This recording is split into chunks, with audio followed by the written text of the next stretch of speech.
Welcome back to Mean Streets, where each week we investigate the best, worst, and forgotten movies of film noir. I'm Luke Deckard, but once again, there is no Matthew Booth today, and that's because you are about to listen to part 2 of our 2-part bonus episodes, where you get a glimpse into the inception of Mean Streets. And in this episode, Matt and I continue our chat about film noir generally, hard-boiled fiction, and more. So without further ado, enjoy part 2. Pivoting over to Dead Reckoning, I loved, the voiceover in that film, I love it. I love Murdoch's entire, inner monologue. I think it elevates the film to a new height. Like if it didn't, you almost don't necessarily need the voiceover, but the fact that it's there adds this nice extra kind of spice, I think, to the whole thing. The other thing that's interesting to me about Dead Reckoning is this is something because I rewatched this as well leading up to tonight, and there were two things that stood out to me. Do you like comic books at all? Yeah, some of them. Okay. Yeah. So I was sitting there watching it, and I was thinking, okay, you have Rip Murdoch, who's gone into a church, and he's confessing his sins to a father, and he's a rogue sort of vigilante at the moment. And I couldn't help but think, this is Daredevil. Daredevil. Yeah, I knew you were going to say that, yeah. I was like, this is Daredevil. Like, wait a minute. Like, and then, I don't know if when they were creating Daredevil, if this film had any sort of influence, but I'm like, they're both like very street level, bottom of the tier guy has to go fight the top of the tier kind of corrupted businessman.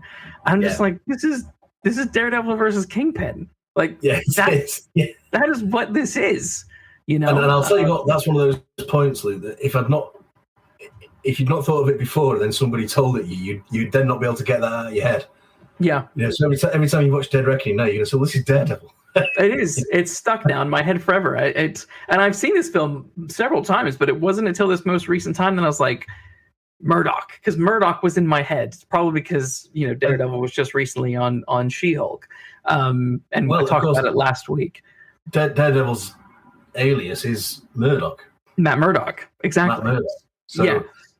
I was like, wait a minute. The more I think about this, now you've mentioned it, the more I think this is intentional. I think so. I think there's something to. I reckon Frank Miller had watched a good dose of Dead Reckoning before he did his run on Daredevil. Yeah, because again, when you think about Daredevil, Daredevil is quite noir. The way he sort of self narrates more so than your kind of standalone Wolverine issues and things like that. Daredevil is very, very noir and street level stuff, which. Yeah. Again, watching Dead Reckoning, I was like, "Oh God, this is interesting." And to keep the comic book thing going, when he's done well, and when they set out to do a noir version, Batman is a film noir detective. Oh, absolutely. You look at a film like The Dark Knight, and you swap a trilby and a trench coat for a cowl and a cape, and you've got a film noir. You've got a modern film noir. It's about gangsters. It's about strong moral choices. Yes. It's about blurring the lines between right and wrong. Yeah. It just so happens that your detective is dressed as a bat, and if you can get over that, then you've got a pretty hefty film noir. And the new Batman film, I think, is. Yeah, I was going to say it's come from similar cloth. Yeah. Because one of the things the cliche about film noir is it's always raining. And I don't think there's a scene in that new Batman film where it isn't raining. It seems to be constantly pouring down with rain. Yep. And that's not a criticism. That's not a complaint. I liked it. I thought it was very good indeed. But you're right. The comic books can have and Constantine, something like Constantine. Yeah. Yes. He looks like Philip Marlowe. He does. Yeah. With this kind of scruffy. Yeah, yes. He might be fighting something supernatural. Yeah, but then you also have Rorschach, who is he is the hard-boiled guy. He is, absolutely, and I always thought Rorschach is what a real life Batman would be. Yes. If you didn't have the money to create a Batmobile and dress up as a bat, you would go out in a trench coat and a trilby and do what Batman does with his fists. Yeah. Because Rorschach shares that total lack of fear of death that Bruce Wayne has. And constantly walking the streets waiting for someone to do something wrong so he can go and kick seven shades out of them. That to me is very, very Batman-esque. And the only thing that separates them is that one lives in a grotty apartment and one lives in Wayne Manor. No, it's true. But I think kind of one thing I would say about Dead Reckoning, it always strikes me, and this I might be grossly unfair, but since you said you didn't like Double Indemnity, I'm going to throw one back. Oh, I got some complaints about Dead Reckoning, but you go on first. I sometimes wonder whether it's noir by numbers. Because I can see that it seems to me that Elizabeth Scott, is that the actress's name? Yes, Elizabeth Scott, yeah. She seems to be doing a pretty obvious imitation of Mary Astor in The Maltese Falcon. She is terrible. Yeah. And obviously it's Bogart, so there's already that sort of... Yes. But there's a line that always grates on me. And in Dead Reckoning, Bogart says, when a man's friend is killed, he ought to do something about it. And Sam Spade in The Maltese Falcon, Bogart again, says, when a man's partner is killed, he ought to do something about it. Yes. And I think to myself, is that a coincidence? Because it's a fairly significant one if it is. Yeah. And then, like I say, with the Elizabeth Scott thing and the Mary Astor impersonation, I might be being grossly unfair. She is genuinely not very good in this movie. As the femme fatale, as she just isn't. It's lacking. She's delivering lines. It seems to have all the tropes of a noir, but they seem to be there because they are noir rather than through any sort of organic reason. It is told in flashback, and it's the themes are doomed romance, conspiracy. There was no reason for her to be the femme fatale. She didn't need to be a villain in the end. Going back, that harks back to what you said, what we were saying before about do people put these things in because they think there needs to be one? Yes. And I think I often wonder if that's true of Dead Reckoning.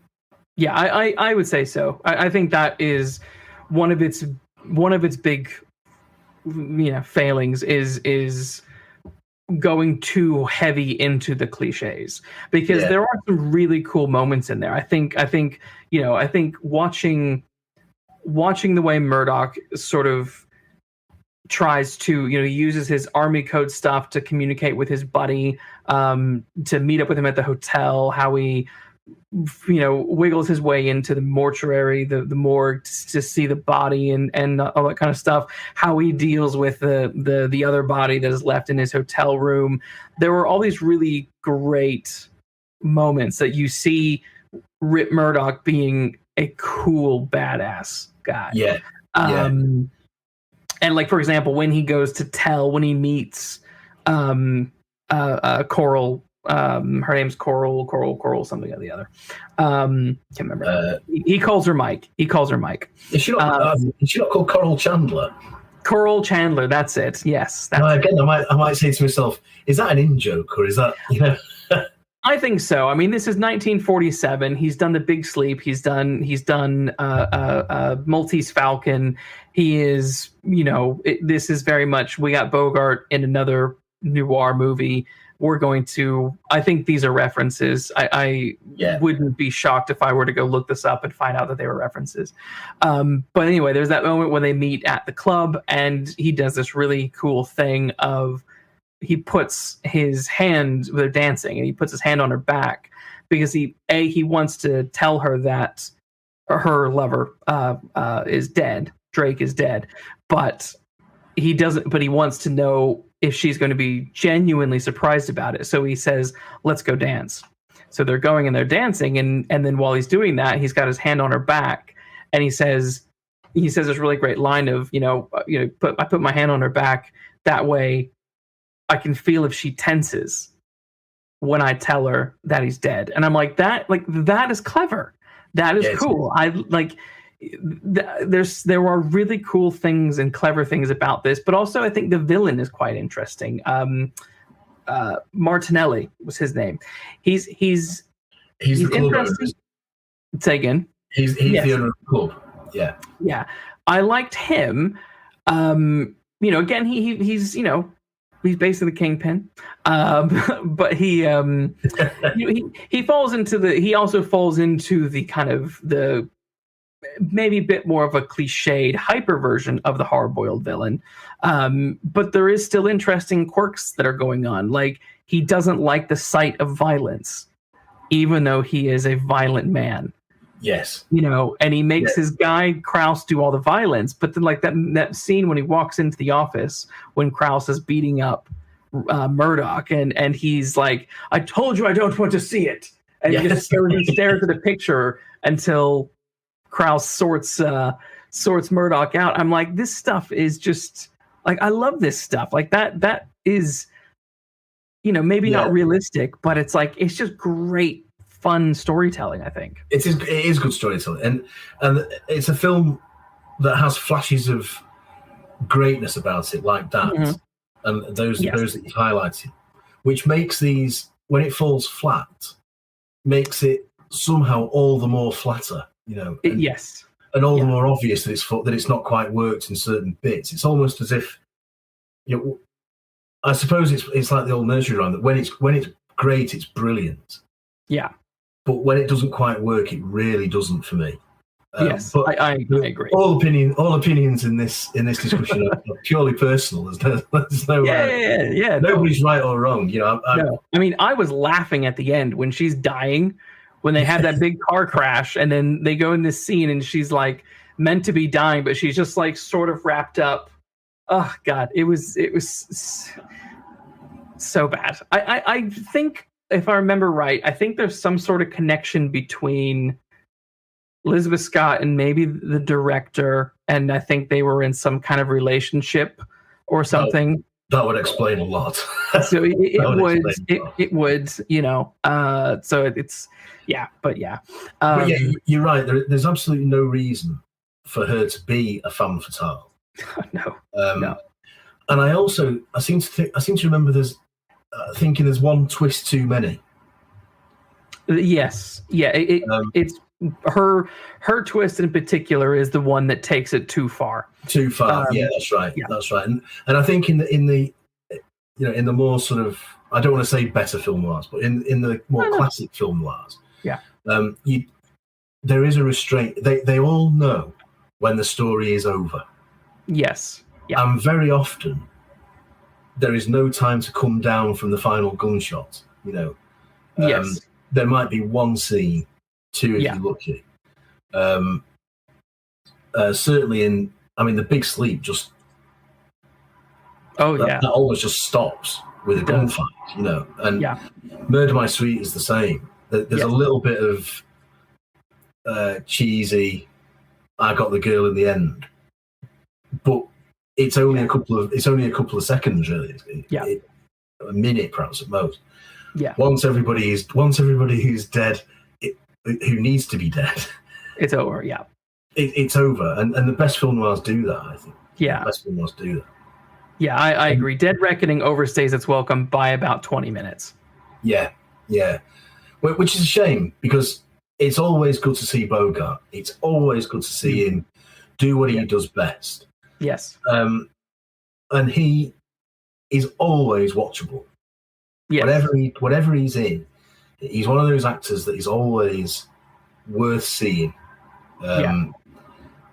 And his performance in Dead Reckoning is no different. He's great. Without him, perhaps we wouldn't be talking about it today. I think that's my overall feel of that film. My overall sort of what I take away from that film mostly. Yeah, that's a really good point, actually. Yeah. We talked earlier about how far the right casting choices, Mm. how far they make the film. Yeah. Well, I think that's a case in point. Yeah. And going back to Double Indemnity, I think there was probably people on the Hollywood studio books that would have fitted that role easier than Fred McMurray does. It's not a bad performance. He doesn't give a bad performance. No. And he carries the story. But there's just certain choices he makes as an actor that I think are... It's almost like taking you out of the moment for me. Yeah, I agree. Biffer in the chat says that he has seen 45 Bogart movies. How many movies has this guy been in? Well, he had a significant career, I think. 45. As gangster sort of patsies in the 30s. Right. I mean, I'm not sure. I think he's in Angels with Dirty Faces with James Cagney. So he had quite a significant career before Casablanca, I suppose, or before The Maltese Falcon and Casablanca. But he was very often a supporting gangster or a supporting villain. Right. Presumably because I don't think you could necessarily say that he's typical leading man material. Yeah. No. I would say that comes through when he does Maltese Falcon and Casablanca. Yes. And he becomes one of those oddly attractive men that people, he has a ruthlessness to him that I think people would find attractive. Yeah, I agree. The last sort of thing I'll say about Dead Reckoning is kind of to really not necessarily about the film itself, but about the femme fatale before we chat. Well, we're going to move away from the 1940s. We're going to jump to the 70s and the 90s where we talk and chat a little bit about The Long Goodbye and, The Big Sleep and Poodle Springs before we bring this to a close.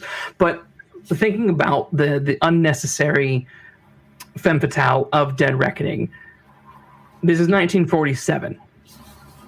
Do we think that by 1947, the femme fatale as we saw her in the Maltese Falcon, is she done? Is she overdone already? I think she probably is. In her truest form, I think she probably is. Yeah. I think that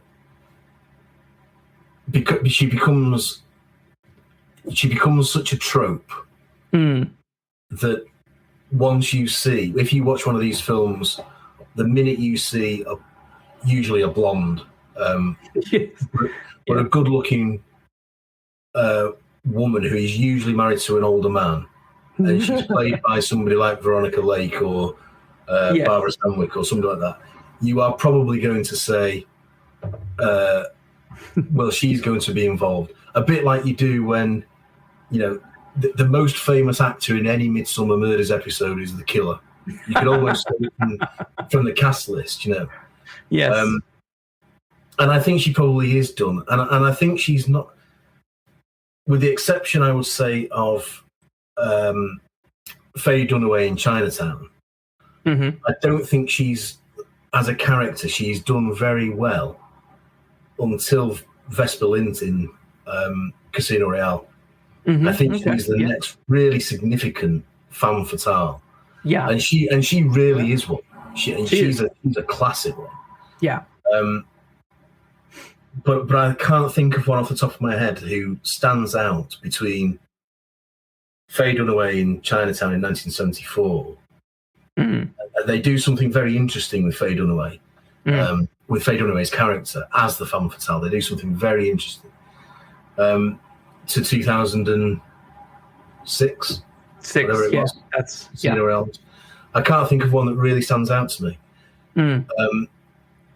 But yeah, I think she, a bit like film noir itself, in its truest form. I think she burnt out very quickly. Yeah. I would say so. Overused tropes tend to, don't they? Yeah, and I think that's why when I think about certain Chandler novels that I guess would be coming out around the same time, I read a Chandler novel, but I don't feel this way because, Farewell, My Lovely, there is a femme fatale in that, but the way it plays out, for some reason works so well, but then also ends so tragically. I think it's because she's not in it much. Yeah. Yes. It is sparingly. Because I also think she works very well in The Lady in the Lake. I was going to say that as well. Yes. Yeah. Because there's the whole mystery of The Lady in the Lake. Mm-hmm. I mean, it's very simple, really. It's so simple. It's brilliant. Mm. The very question of mystery of The Lady in the Lake is who is the Lady in the Lake? Yes. And you're given about 5 different possibilities. Yeah.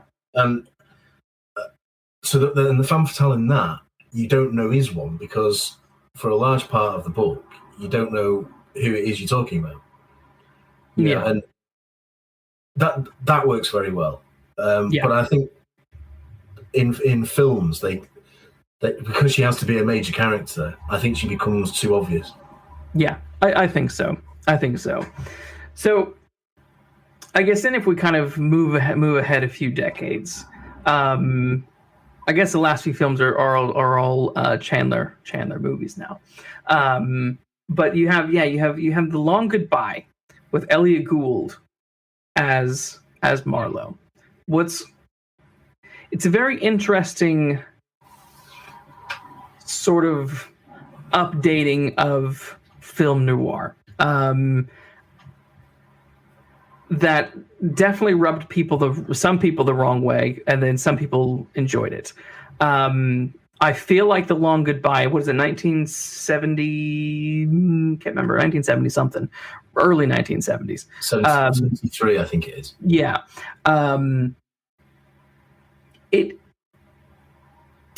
It was an interesting one. I do think you kind of love it or hate it. I don't know if there's any kind of middle ground with it. My initial reaction to that particular one is I really liked Gould as Marlowe. I felt the kind of grumbly, sort of intelligible dialogue was an interesting choice that I did sort of like kind of sparingly. And the film does have a sort of it is very uncomfortable. It's uncomfortable to watch.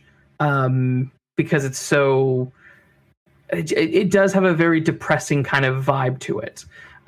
So these are the things I really liked about it. The problem that I had with this particular movie is that where, say, Double Indemnity is sort of a boring plot, but is elevated by Chandler dialogue, The Long Goodbye is an interesting story that for some reason lacks Chandler's charm, despite it being a Chandler adaptation. I don't know. What are your thoughts on The Long Goodbye? I agree with that.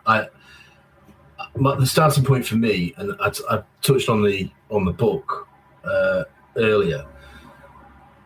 If you read that as a novel, it is pretty much. If you try, it's unfilmable. That's what I'm going to do. Yeah. You can't film that novel as it stands. Yeah. So you have to, if you're going to film it at all, you have to do something different with it. Yeah. And I think they do. They take the very barest bones of the plot and see what they can do with it. And I think that's so you do get Terry Lennox, and he might have done something that Marlowe doesn't want to know about. I think Marlowe does say to him, "You mustn't tell me if you've committed a crime, I mustn't know." Yeah. And he takes him to Mexico. So all that is in the book. And then he's arrested and kept in jail for a week or whatever it is, and busted out by a rich man. All that is in the book. When he starts to talk with Roger Wade, who is this drunk writer of romantic fiction of all things,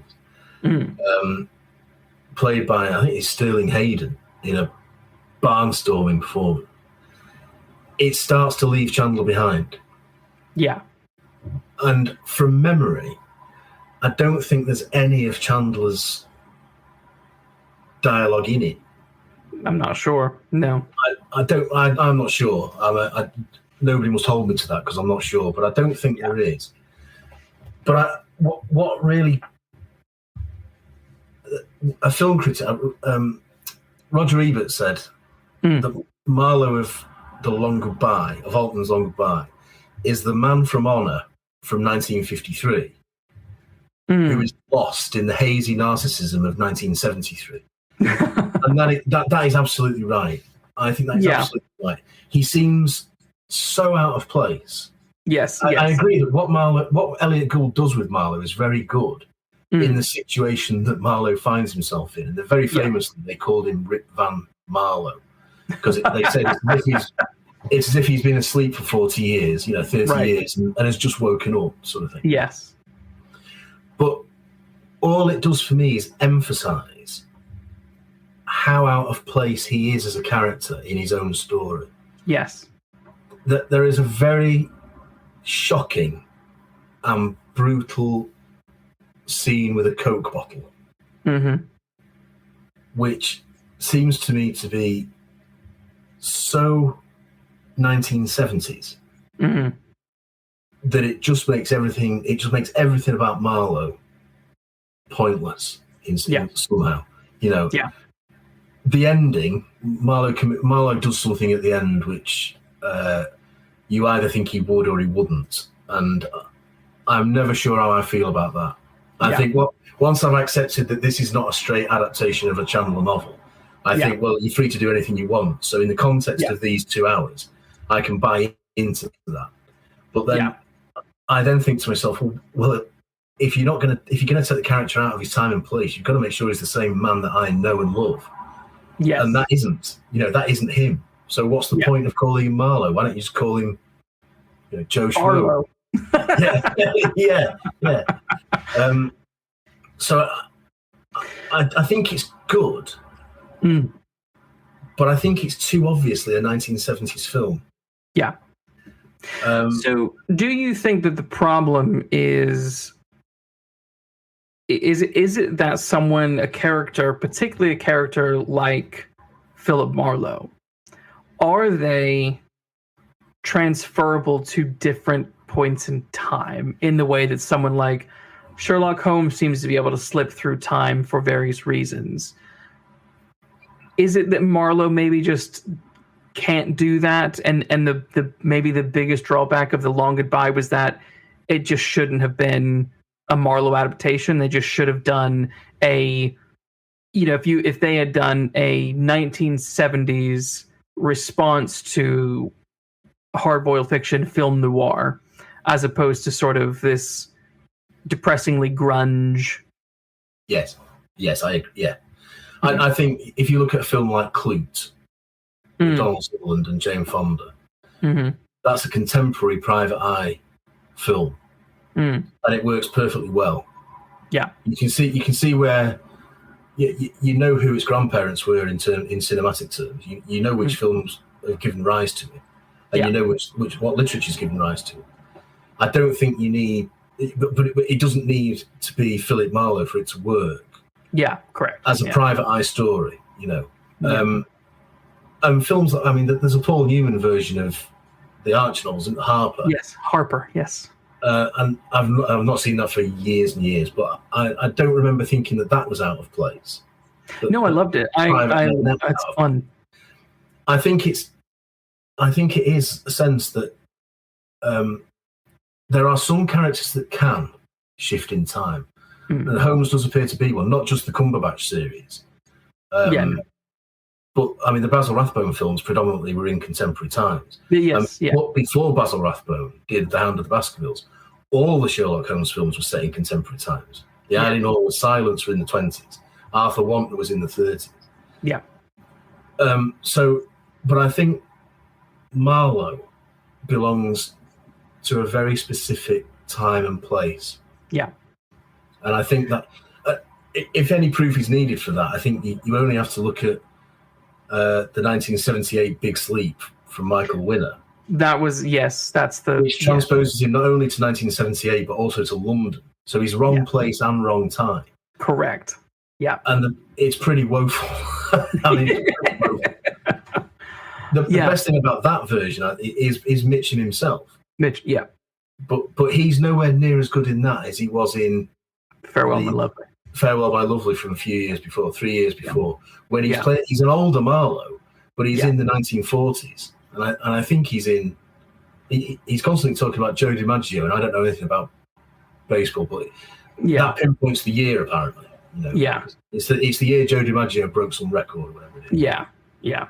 So he's an older Marlowe, and it fits in extremely well. And I go so far as to say he's, if not my favourite, then certainly my second favourite Marlowe on screen. Mm. And who would be your first? Is it Dick Powell? Yeah, I was going to say I love Dick Powell as Marlowe. And before any Bogart fans jump on me, I think Bogart was such an established star in that sort of film that it's hard to take him. You say, well, that's Bogart playing Philip Marlowe. Yes. Dick Powell was a song and dance man and a light comedian. Yes. Which is why they had to make it Murder My Sweet and not Farewell My Lovely, because they all thought that people would think that was a Dick Powell musical. Yes. Dick Powell is what Michael Keaton is to Batman. Absolutely right. That's absolutely right. Yes, it is. It is. That is absolutely right. Everyone sneered at it. Everyone said this is never going to work. Yeah. And then what he did was say, well, I am going to make this role my own. And and you can see Dick Powell is acting the screen off. He does. And he's very good. And my criticism about Fred McMurray speaking Chandler's lines does not apply to Dick Powell. He says it. Somehow he says it as if he's just thought of them. Yes. It's a very great performance. Yeah. But to go back to the Mitch and Big Sleep is proof that Marlowe needs to stay in the early 40s, late 40s, the early 50s at the latest, and leave him be in Los Angeles. He doesn't need to come to London. No, I completely agree. It just doesn't work. No. It doesn't work. There's a crime fiction academic out there who wrote a really, really interesting book kind of about this stuff, and essentially what she's saying is that each hard-boiled detective is responding to the time that he is in. Spade and Constantinople are very much responding to the disenchantment of life after the First World War. The Marlowes are kind of post-depression or depression stroke post-World War II stuff.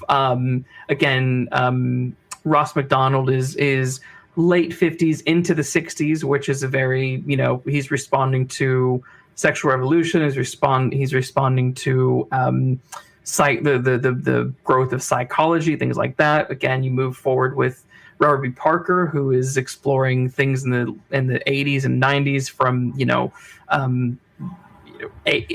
AIDS to feminism to abortion, all that kind of stuff. I think that is partly why both The Long Goodbye and The Big Sleep that are modernized really, really don't work, because the Marlowe that they are using belongs in another time. That's right. And I think I hate to say, but even the Joe Ide book, that came out, that he wrote like an updated Marlowe prequel, where it's like Marlowe before he's Marlowe, and I mean it's not written in the first person, which if you read Philip Raymond Chandler, it's first person past tense always. This is weirdly third person, and it's not Marlowe. It just isn't. No, it just isn't Marlowe. It can't be, if it's not in the first person, it can't. It's never gonna. No. It's never gonna be Marlowe. And and I say that the other way around as well, because I've just written a private eye novel, and one of the first things I did, I don't know about yours, but one of the first things I thought to myself was, it's set just after the Second World War, and I thought, so this is Marlowe time, except I'm in London. My character's in London. Yeah. One of the first things I said to myself was, if you put this in the first person, you are automatically setting yourself up to fail, because the temptation to try and write like he does, and the inevitable comparison will be tenfold, and you will come out worse. So I did it in the third person. So because I think that the first person private eye novel, unless you're really brave, you're setting yourself up for a fall. And yikes. You know, you know what I mean? Oh, have you done it in the first? Oh, you are brave. Yeah, man. I'm in it. Maybe that's the right thing to do, and I'm just a coward. I don't know, but it's the maybe it's my temptation would be too great to try and put some of those similes in. Sure. Because it's such a style. Yes. Such an indelible style. I mean, when I think about the history of noir in novels, I mean, they're all first person. Whether that's Marlowe, Lou Archer, Spencer, Sarah, V.I. Wysarski, like they're all first person stuff. So I think it's finding a way of and they all really build off of each other. They all build off of the foundation of Chandler and Spade. Or you have to find your own voice, certainly. But maybe I just felt that I would get lost in the chat because Chandler's one of my favorites. I go back to him regularly. He's almost like never out of your head, And some people have done continuation novels, which in my day were called pastiches. But they never quite get it. They're never quite as good, No. But so the point being that I think Marlowe is one of those detectives who has to be in that time and place, and I think Sam Spade has to be in the late 20s, early 30s. Yes, in San Francisco. Yeah, I don't think he would work anywhere else. No. So I think the other thing that is kind of maybe not as obvious, but would be missing is. And this goes back to the femme fatale, and what is the femme fatale? The femme fatale is that particular point in time that literature responding to the kind of the rise of feminism, the rise of women having way more freedom, the rise of that kind of that sort of stuff where it's like, well, a woman doesn't have to be sitting at home. Like, they can be, free, and they can be, they have the ability to go out and be their own individual, and that can sometimes be dangerous. And the femme fatale almost, in some way, especially in Chandler's books, represents a sort of fear of what the woman is capable of achieving. Absolutely. And the best femme fatales show that women aren't damsels in distress, ready to be saved.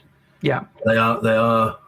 I mean, they often say, "Well, she's not the damsel; she's the villain." Then, But the best ones are a sort of they're much more nuanced than that. They're much more nuanced than that. The femme fatale in Double Indemnity, I think, is particularly nuanced because you can relate to a woman who is trapped in a relationship she can't get out of. Yeah. And Bridget O'Shaughnessy is a woman who was given all these men. I mean, how many? She's surrounded by the fat man, Joel Cairo. What's he called? Thursby, yes. She's and Spade, and she plays them all. Yes. And she is the cleverest character in the book, as far as I can see, and in the film. And she knows when to turn the tears on. She knows when to be tough. Yes. And she's a really, really strong female character in quite an early crime novel. Yes. Yeah. Yeah. Sorry, Luke, go on. Oh, no, carry on. It's fine. Well, I just wanted to, going back to The Long Goodbye, and to a lesser extent, The Big Sleep, but certainly The Long Goodbye. I think this, because there's no coincidence, I don't think, that and Chinatown, which came out a year after, are in the 70s, because, I mean, you're talking then, like, Watergate's happened. The audience, I think, both reading and cinematic, are probably a lot more cynical than they were 10 years prior, 20 years prior. Yeah. So if you just made if you just remade one of these films, in the 70s, and set it in the 40s, I don't think it would necessarily succeed. Yeah. And I just want to mention Chinatown, if I may, very quickly. Yes. Because it's my favourite film of all time. And that ostensibly does exactly that. It essentially says we're going to make it's set in 1938, I think. We're going to make a PI neo-noir detective film for the 70s. So because it's a much more paranoid age, and it was a more paranoid age, what's at the heart of it is much darker. Yeah. What Jack Nicholson's character, and the role was written for Jack Nicholson, what he uncovers is so sort of intricate and not only political but also deeply personal. Yeah. Not a single person is unaffected by it, And so what the film does is say everything we've just been talking about. You can't take the private eye necessarily into the 70s and make him work. So what we'll do is we'll put him in the Chandler era. We'll make him almost like a Chandler PI and a Spade character. Yeah. But we will give him problems that we know about in the 70s. Yeah. Yeah. So it speaks to both sides. That's what's so clever about it. And there are several directorial choices which are great. Nicholson's in every scene, and a lot of it is shot over his shoulder. And as they all do, he gets knocked out, and the camera goes out of focus, then goes black, and then reverses as he wakes up. Yeah. And if that's not a cinematic way of saying this is a Raymond Chandler first-person narration, I don't know what it is. Yeah. Yeah. But he's subtly different to Marlowe. He's very fond of his appearance, and he's quite wealthy. Not wealthy in the sense he's posh, but his office, his business is clearly doing well. Right. He has a secretary, and he has 2 associates, and so he's not quite the Raymond Chandler PI. Yeah, his business is obviously doing well, but he's a nice. Underneath it all, you get the impression that whilst he can be tough, he doesn't really wisecrack, and he's not really. He's much more sensitive. And when you find out why it's called Chinatown, it's a really sort of heart-wrenching moment. Right. So I think that's a way of. So where The Long Goodbye fails, by making it a 70s film, but with a recognised 40s and 50s character, Chinatown succeeds by doing almost the opposite. It stays to the time and the place, but it introduces much more contemporary and thought-provoking themes for a 70s audience. Yeah, I think that's the mark of good historical fiction in general, really. It is, it is. I mean, when you do that. When you write Golden Age stories now, as I do, it's not enough these days to say, oh, right, well, the butler did it, and he's now been carried off to prison and he's going to be hanged, so we'll all have to, we'll all have a nice muffin. Because life goes on. These people they've had their darkest secrets exposed. They might have discovered things about each other they don't like. Their relationships will change. And you, as a writer now, you have to carry that on. And you have to demonstrate that, whereas Christie didn't, Yes. So it's interesting, really, that even now, modern day cozy stroke, golden agey kind of stuff is also feeling a sort of maybe an impact of noir fiction.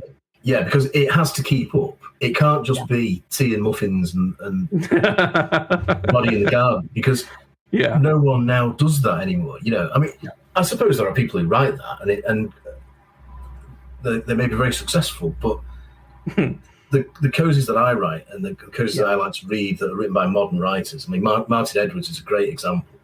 Yes. They are noir influenced in the sense that, people are acting for genuine reasons. They are real people. It's just that they happen to be in a fictional, artificial construct.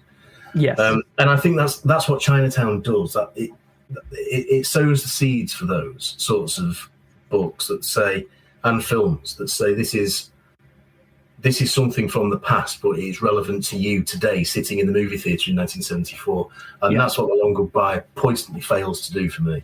Yeah, and I think I want to cap this conversation off with a brief chat about Poodle Springs, Right? because again, Poodle Springs is it was an unfinished novel by Raymond Chandler that Robert B. Parker, who wrote Spencer novels, completed and then was adapted into a TV movie in 1998.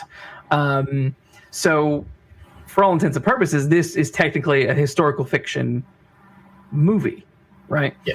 And kind of going off what you were saying regarding Chinatown being historical fiction and being set in 1938, but having commentary that is reflective of what audiences in the 70s would, relate to and understand.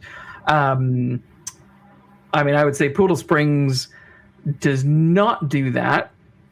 No. In the slightest. I call Poodle Springs Marlowe Light. Yes. I think James Caan does a pretty good job. It's 95 minutes, and I think you're entertained for 93 of them. Yeah. I think it's an enjoyable film, and I think it's important to remember it's a TV movie. And yes. See, I didn't realize it comes with all the problems of a TV movie. Correct. I didn't know this. I put the disc in and hit play, and then HBO popped up, and that's like, oh, this wasn't a real movie. This was a TV movie. You know, which you wouldn't say that today. If you think about, Netflix and HBO and all that kind of stuff that they produce now, everything is movie quality. But a TV movie in the mid or the late 90s is a very different beast. And I reckon the chances are that most of the budget went on James Caan. Yeah, my initial reaction to when it kicked off, I was like, this is hokey. This is a little bit... It had a cheap vibe to it, but then I was like, but this is also a TV movie. Yeah. So that doesn't, I don't want to necessarily hold that against it. What I do, James Caan was decent, but he was really one note. Yeah. Except for the cat scene. Yes. That's the only moment where he's not. Well, and I'm like, it's straight after the cat scene that he gives the line that I mentioned earlier about this is a lonely man's job. Yes. And I'm not that man anymore. Yes. And that's the shock that he's had. Yeah. Yes. And there are several really great lines in this movie. I think there were I wrote down a good few one-liners that I really liked. Like one was when he's with Laura at her house and the assistant to her dad is, babbling on about something. And he just says, "You can call me Santa Claus if it'll get you to the point." Yes. And I love that. And there's another line that I think was Laura's line where she says, "There's no such thing as a clean dollar." Like there's these really great moments, these really great lines that could speak to a wider social problem, even though it's 1950s, that could be reflecting in the 1990s, but it doesn't really quite land with me in general, because the film tries to demonstrate an us versus them kind of situation where Marlowe is the us and Laura and her life is the them, and he doesn't fit in. I mean, again, the other great line is when he's like, "You call the president Jack?" Yes. Yeah. Like all this stuff is kind of nicely set up, but then it just doesn't get explored well enough throughout the course of it. No, and there's I won't say too much because you've yet to watch Chinatown, Luke, so I won't say too much. But I get the impression that somebody somewhere had watched Chinatown recently, and that resulted in there is a similar plot point, and it results in perhaps a twist too far in Poodle Springs, and it makes me think that the ending might be. I think the script's probably ended 10 minutes before the film does. Yes, absolutely. There is something tagged on to the end of it, which it's not necessarily the point of Chinatown, but it has echoes, and because it's so obvious, but not done as well, it really does jar. It really does jar. I don't know if this is it. Don't tell me, but I'm assuming you're referencing the twist at the end that it is Laura and her father that are also connected to all of the nonsense. Sort of, yeah. When you've watched Chinatown, we'll have a Zoom meeting and we'll talk about it. Okay. Sounds good. But yeah, I accept all of that. Yeah. And yet I would quite happily sit if there was nothing on TV. You're done writing for the day. You don't really want to go and read. I would quite happily, in the right frame of mind, put Poodle Springs on and know I was going to have a good time for an hour and a half. I don't expect too much of it. Yeah. It doesn't give me too much. It just gives me an hour and a half of easy watching. Yeah. Yeah. Whereas the big hitters that we've talked about, they really are a sort of, not a commitment, but you really got to invest in those. Yes. Poodle Springs is like MTV Chandler. It's sort of it's almost there, but it's not quite there. Do you know what I mean? I think one of the other disappointing aspects of it is the fact that Marlowe is in this completely new situation. Particularly, he's married, and the exploration of this loner guy finally being married. Again, that was just kind of lazily explored. And I also, in addition to that, it's lazily explored because the character of Laura, she's really just a gag to get him out of jail. Yes, she is. Like 5 times. Yes, she is. And it's frustrating because, like, if she's meant to be a lawyer, I'm like, this seems like a really thinking about Spencer and how Susan Silverman is his girlfriend, but she's also a psychologist, and that links up sometimes with Spencer's case or his problems or something like that. And I thought, will they do? Nope. Yeah, you're right. She's a plot device to show that Marlowe's a fish out of water. Yeah. And really, we know that. We know that from... That is explained far better and demonstrated far better in the build-up to the move to Poodle Springs, where it's always a possibility that it will happen, whether he likes it or not. Yeah. And he's almost got no say in it. Yeah. And once he's there, he has to make the best of a bad job. Yeah. But you're right. They pick up that ball but just sort of drop it, and they never really run with it. They don't see where they can go with that, and it could have been quite interesting. Instead, they opt for rather too much deception upon deception. Yes. Which he's investigating one mystery that then seems to be something else, which is, we've said before, was a good thing about these sorts of films and these sorts of books. But it's not handled particularly well in Poodle Springs, because it's almost got to the end of its running time before that happens. Yes. Oh, yes. It's tripping over itself to get to the end. It is. It's as if they suddenly thought, oh my God, we've only got 10 minutes left of screen time and we've not even got to the main plot. We'll wrap it up quick, But like I say, I bear it no ill will. True. Yeah. I think I would put it on with much more readily than I would put The Long Goodbye on. I'd have to be in the mood to watch. Oh God, yeah, definitely not. I'd really have to want to watch The Long Goodbye to put it on. Yes. Although having said that, I might put it on this weekend and just see if we can compare to it. There have been times in the past where I've like, maybe I'll just give it a go, and then 20 minutes in, I'm like, I gotta go. I gotta do something else. It's a strange film. It's a strange film. Yeah. But film noir fiction.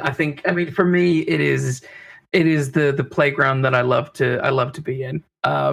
There's really there's no other kind of type of fiction that I really would rather write. than that, which is why the research I'm doing for the PhD is all kind of on that. My novel is very, very much a hard-boiled novel, but subverts a few things in a very minor way that make it quite fun, I think. And that is kind of picking up, basically transposing the American hard-boiled novel and dropping him into a very different world than what he's used to. But yeah, so I love it. I love the way that it's is able to like we were saying with the Glass Key and The Big Sleep and all these films that are able to kind of do something a little bit more in terms of what their social commentary is about the time in which they're created, but then how we can kind of look back at that now and and see the hindsight of everything as well. To me it's one of there's a reason why, as you were saying earlier, noir just sort of continues. It doesn't really dip, and its influences are everywhere. Crime fiction generally doesn't dip in popularity. It remains the most popular genre of all. And certain it can do a lot of things. So, but the noir elements of it, and by that I mean where it's talking about actual issues and human emotions and right and wrong not necessarily winning one way or the other, or the motives not quite being as straightforward as you might want them to be, things like that. The moral ambiguity of film noir is a constant, and it's a constant because it's constant in human beings. That's life. It's life. Yeah, that's life. So whilst that doesn't take away from golden age fiction, it doesn't take away from spy fiction, it doesn't take away from any other type of crime fiction or thriller fiction, because each does its own thing. But noir essentially is the closest I think we get to how the world is. Yes. I think because I remember once being scolded by by one of my supervisors for making the claim that Chandler and those guys are kind of reaching for realism, and they were like, "This is not realism." Blah blah blah blah blah. Henry James is realism, and I was like, "Oh God." I disagree with that entirely. I do, and so then I repositioned as like, fine, if you're going to be like that pedantic, we'll go with plausibility. The crimes, the situations, the reactions, all of this stuff is plausible. You could plausibly read about any of these crimes in the newspaper tomorrow. Is there a hyper sense of reality in the novels? Yes, but it's the plausibility factor that I think connects with people, and that's what Chandler meant by Dashiell Hammett gives murder back to the kind of people who commit it for reasons. That's exactly what he means. That's exactly what he means. And murder is nasty. And also, in this type of literature and film, there is very often more than one killer. Yep. Because not more than one person has a reason to kill another person. Yeah. In these stories. It's very rare. I mean, it does happen. But it's very rare in Golden Age, for example, since that's what we've been contrasting with, for there to be two killers. Yeah. It's very rare. It does happen, but it doesn't happen anywhere near as much. You get the implausible Murder on the Orient Express, where they're all the killer. Well, I mean,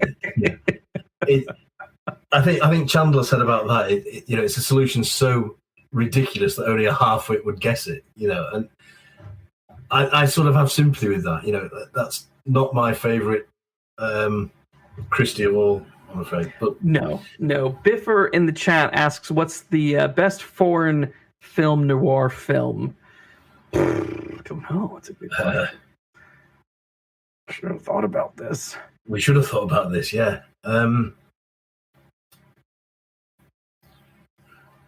That's really tough. That's really tough. We'll have to give that some thought, I think.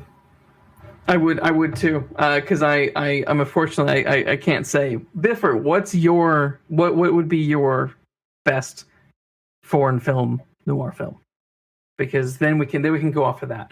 But yeah, because that is quite hard to pinpoint. And also, what does foreign mean? Because like there's probably some decent British ones, but British from an American perspective.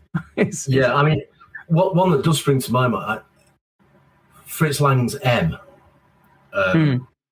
May not be classed as film noir as such, but it seems to me that that's got a lot of what film noir later hijacks as its tropes.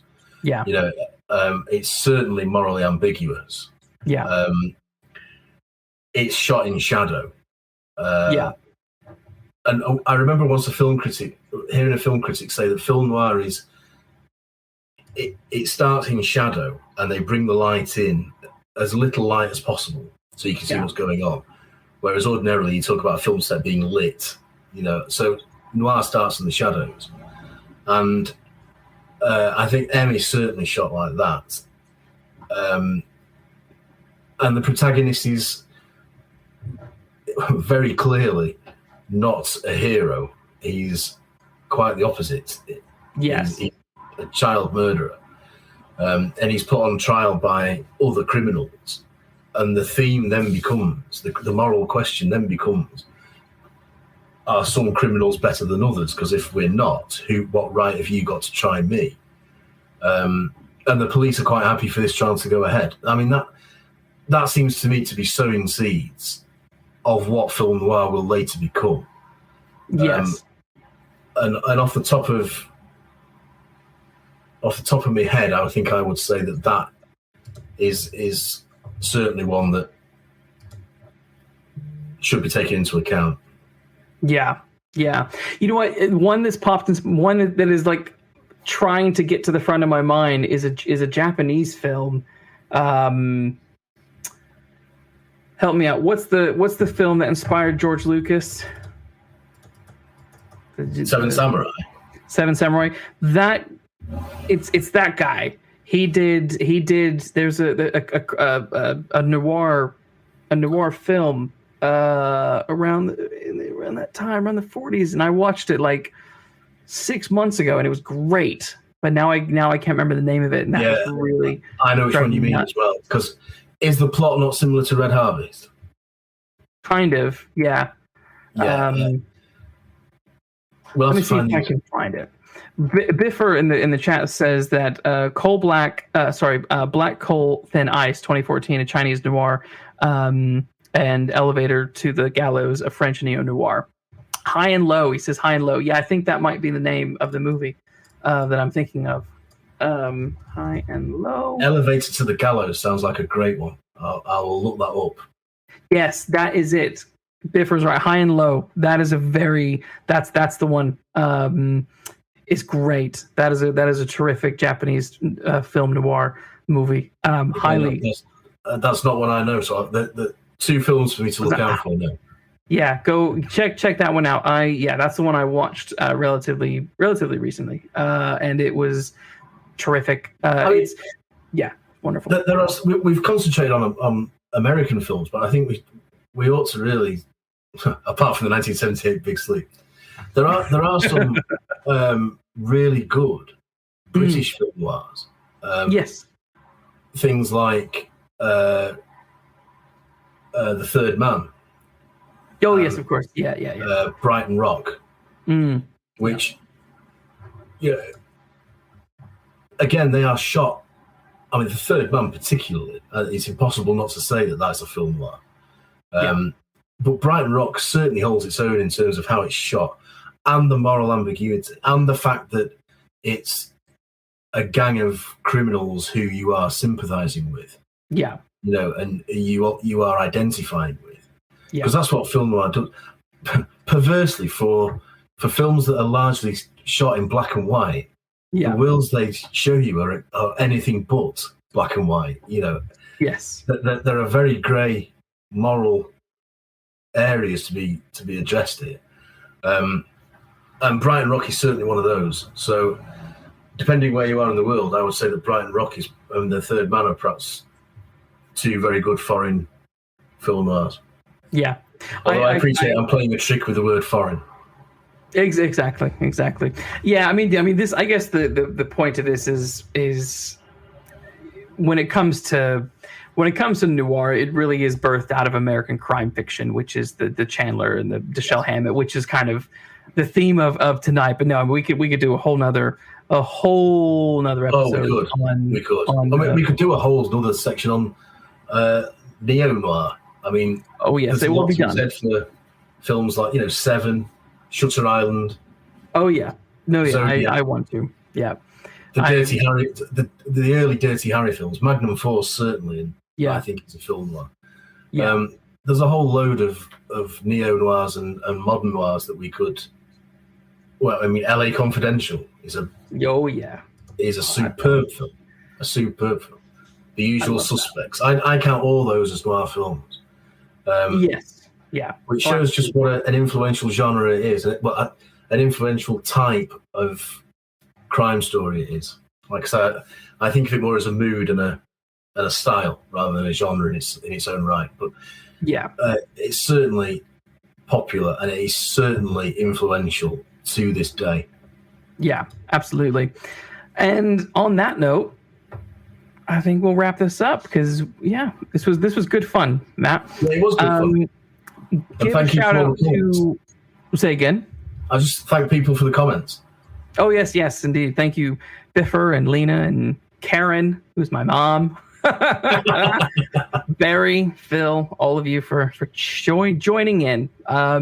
We're back next week. Next week, I believe, is our 007 show. I think we're going to be talking about James Bond. But let me tell you for sure, because I feel like I should be clear on this.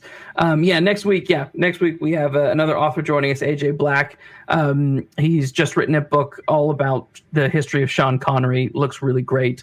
Go check it out. Next week we're talking about James Bond, the kind of the past, the present, and the future of this particular character on film, and what we hope to see, what we might not want to see.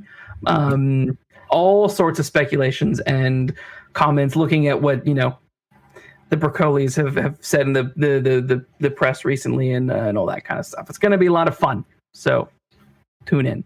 Other than that, Matthew, give a shout out to some of your books and where people can find you on social media and things like that. I'm on Twitter as @HolmesBooth. Just search my name, you'll find me. Holmes as in Sherlock Holmes, right? As in Sherlock Holmes, yeah. Instagram is Matthew Booth Author. I've got my first Everett Carr novel, which is the Golden Age novel, is called A Talent for Murder. That's out now. The sequel is out in January, called The Dangers of This Night. And the third one will be out January 2024, which is called, at the minute, A Killing Amongst the Dead. Epic. Those are the Everett Carr mysteries, and as I say, I'm hoping there's going to be a Private Eye novel out sometime soon, but I'll keep you posted on that. Nice. We look forward to it. There will be a link. All available from Amazon, by the way. Just to yes, there will be a link to your books in the description below for anyone who's not watching live or whatnot. And also make sure to like and subscribe because that helps keep us going. But anyway, we will see everyone next week. Bye. That's great. And thank you very much, Luke, for your invitation. I enjoyed it. You're welcome. Thank you for listening to this 2-part bonus episode that gives you the glimpse into the inception of Mean Streets. We hope you enjoyed it. Again, apologies for the terrible sound quality, but this was quite a while ago and done on the fly and done on YouTube Live. But fear not, we'll be back next week with a brand new episode of Mean Streets.